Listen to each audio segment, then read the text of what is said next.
This message is brought to you by North Ringwood Uniting Church, a God-focused, grace-filled community helping you grow. We hope you enjoy. Welcome to the final night of this series about caring for others. Over the last 2 weeks, we reflected on the theme of caring. In our first week, Chris presented some biblical principles that remind us of God's call for all of us to care for others. And last week, we considered how we in fact might do that through prayer, listening, and discernment. In many ways, in our final night, we're going to look at how we might care for others, for ourselves.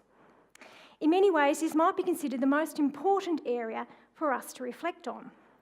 Because if we cannot care for ourselves, we will not be able to care for others effectively. We cannot live out our call from God to care for others. Working in healthcare over a very long time as a nurse, I've met many colleagues who have faced burnout and varying degrees of compassion fatigue. It is an area that historically health professionals have not been very good at addressing. Nurses in particular have always just soldiered on, ignoring their well-being for the benefit of others. Fortunately, there has been a shift in attitudes and a greater willingness to acknowledge that this is an issue that we need to talk about.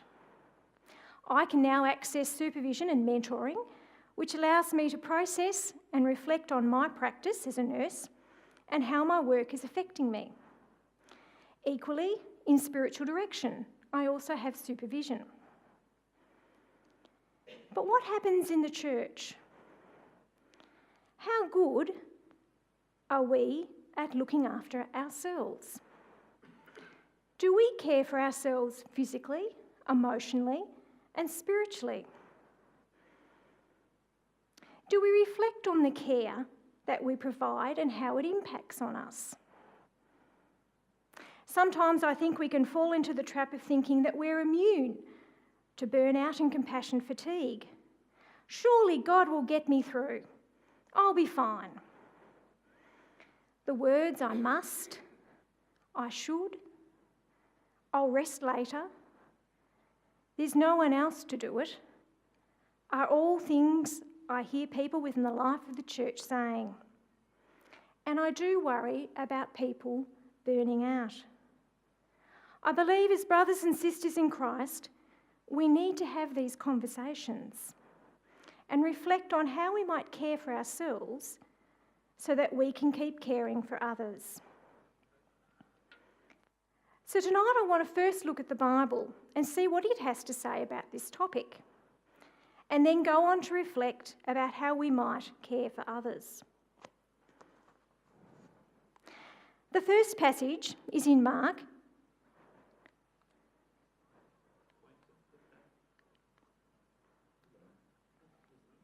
Yep. I'll do it.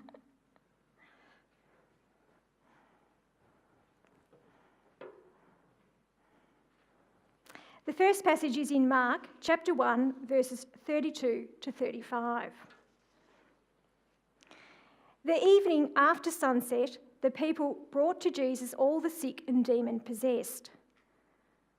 The whole town gathered at the door, and Jesus healed many who had various diseases. He also drove out many demons, but he would not let the demons speak because they knew who he was. In this verse, we find Jesus healing people and driving out demons. It was evening. He'd already been preaching at the synagogue and healing Simon Peter's mother-in-law earlier in the day. He must have been exhausted. I know I would have been. And then we read, very early in the morning, while it was still dark, Jesus got up, left the house, and went off to a solitary place where he prayed. Jesus knows he needs to renew his inner spirit. He needs to commune with God. He goes away to a solitary place and prays. He rests. Again in Mark 6, we read about Jesus feeding the 5,000. A story we're probably pretty familiar with, where Jesus miraculously feeds the crowd from 5 loaves and 2 fishes. But what is not always read with this story is verses 45 to 46. Everyone had been fed, and then it says, immediately Jesus made his disciples get into the boat and go on ahead of him to Bethsaida, while he dismissed the crowd. After leaving them, he went up on a mountainside to pray. Jesus dismisses the crowd. I imagine that may well have been rather difficult. The crowd had just witnessed a miracle, and they wanted more. And Jesus is telling them to go away. But again, Jesus recognises that he needs to rest and pray. He cannot care for the people that come to him unless he rests with God. Of course, Jesus had the Hebrew Bible to remind him that God calls all of us to rest. In Genesis chapter 2, verses 2 to 3, it says, by the 7th day, God had finished the work he had been doing. So on the 7th day, he rested from all his work. Then God blessed the 7th day and made it holy, because on it he rested from all the work of creating that he had done. Right from the beginning, God tells us to rest. God calls us to set aside the Sabbath for rest and communion with God. Also found in the Hebrew Bible is a passage in Leviticus that tells the Israelites to rest the land. In chapter 25, verses 3 to 4, it says, for 6 years sow your fields, and for 6 years prune your vineyards, and gather their crops. But in the 7th year the land is to have a year of Sabbath rest, a Sabbath to the Lord. After 6 years, the Israelites are to rest the land for 12 months.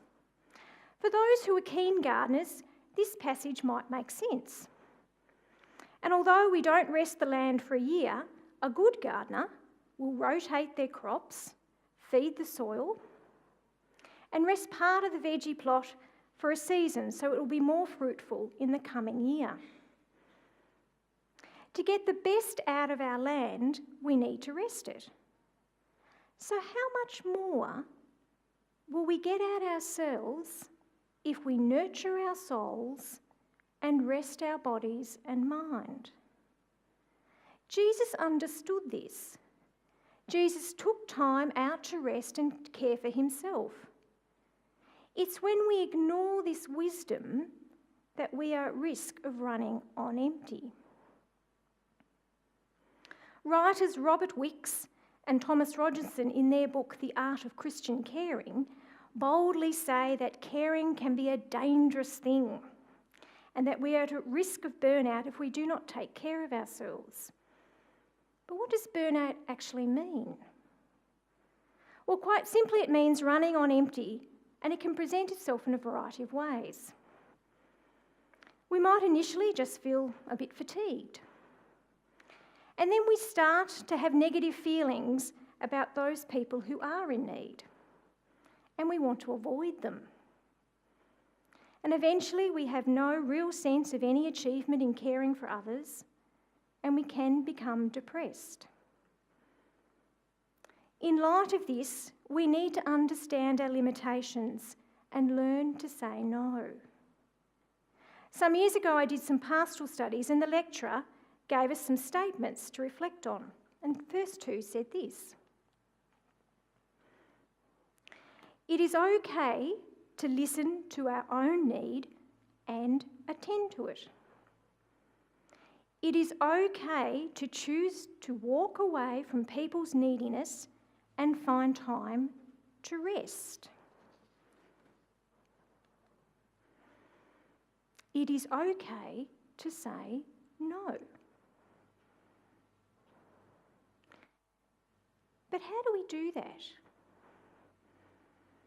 I have to say these statements may not be easy to read. I know from personal experience that they're correct, but we can often feel bad, guilty, or we can beat ourselves up for feeling as though we're not being faithful to God's call to care for others when we say no. For me, understanding my limitations and learning to be comfortable with that has been a journey. It's not easy, and like all things in life, I don't always get it right. But the first thing I have discovered is that you need to know yourself and understand your personality. Margaret Gunther, who is a spiritual director, states that we must know ourselves well, both our dark corners and our airless places. Now, I know that looking into those dark corners is sometimes not a pretty sight. But when we understand ourselves better and look at both our gifts and those things that draw us away from God, we are better able to hear whether it is God's voice or our own voice that is pushing us on. Wicks and Rogerson state we need to understand our own unique personality traits. Some personalities are more prone to burnout. It does not mean that they cannot care for others, but they need to take extra care of themselves. So, for an example, I'm an introvert, and I find being in the company of others for an extended period of time exhausting. At the end of a day's work, I need plenty of time by myself to re-energise. That's what introverts do.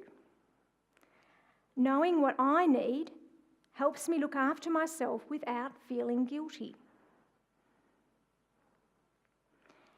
Secondly, we need to ask ourselves some difficult questions before we say yes to providing care for someone. Some of these questions include: are we physically, emotionally, and spiritually well enough to do this? Are there other things in our life requiring our attention? I read a story in a pastoral text about someone in church ministry who was so busy caring for everyone else that he did not realise that his marriage was in danger of falling apart. It was not until his wife went to see their pastor to talk about wanting a divorce from her husband that he was forced to see that he did not see or spend any time with his family because he was too busy helping others. Sometimes there are more important things we need to attend to. We may also need to ask ourselves, are we fulfilling our needs or the other person's needs? Do we need to be needed? A tough question to ask ourselves. How do we feel when the other person rejects us or ignores our help? Are we trying to rescue that person? Are we listening to the shoulds and the musts rather than God? During my formation as a spiritual director, a very wise supervisor would challenge me each time I said I should do something. She would ask me, "But why should you, Andrea? Who's telling you you should do this? Is it God Or is it you? Invariably, I would sit with her question, reflect, and then laugh, as I realised it was generally my voice speaking and not God's. I needed to learn the art of godly discernment so I could learn to care for myself better.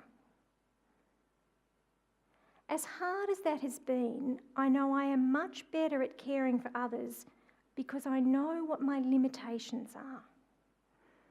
I know who I am, and as a consequence, I'm less likely to run on empty. In 2014, Alan and I had a phone call from our team leader for the East Africa mission trips we had been going on for some 10 years. Dave wanted to know whether we would be going again that following year. Going to East Africa has been a great joy to Alan and I, but we were unsure whether we would go, and we told Dave we needed some time to discern what to do. My health had not been great, and my mother's dementia was getting worse. We were both very tired. I was also finishing my studies in spiritual direction. We were both aware we would swing between saying yes and saying no. We were still very passionate about the trips, and each time we were reminded of some aspect of the trip, we felt inspired and thought, yes, we'll go.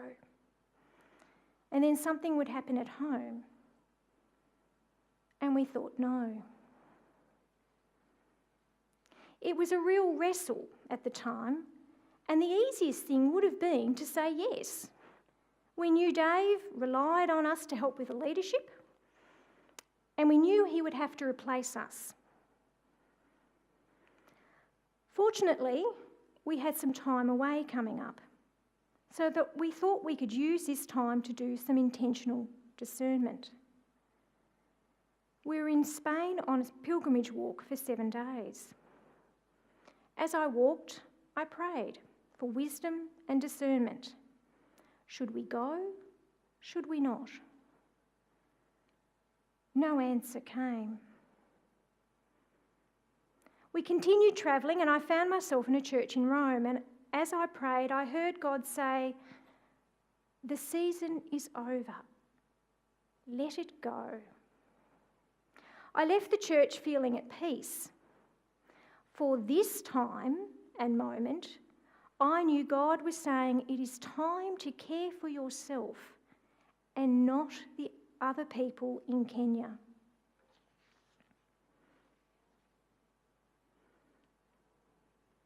It was still a difficult phone call to Dave to tell him, because we knew that he would be disappointed.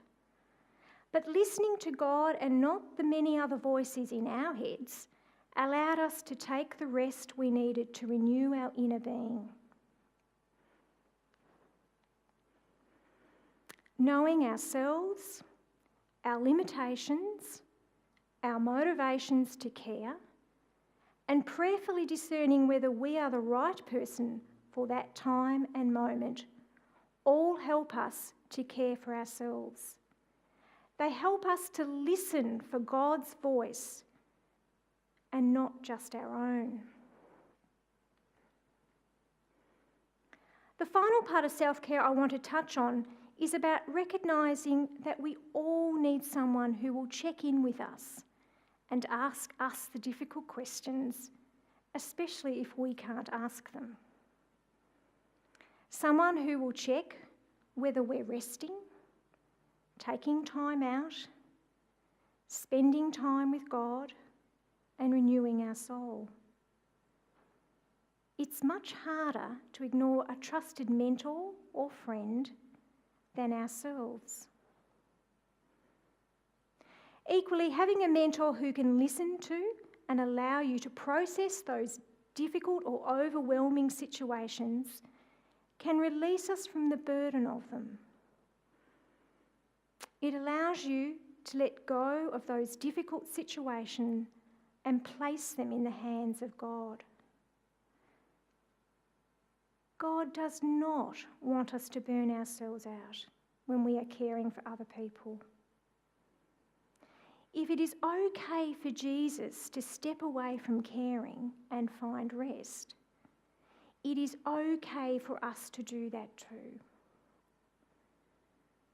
Caring for others brings great rewards, but it does require us to be equally vigilant about our own well-being and health. It requires us to look at ourselves and look deep within and ask, can I do this or not?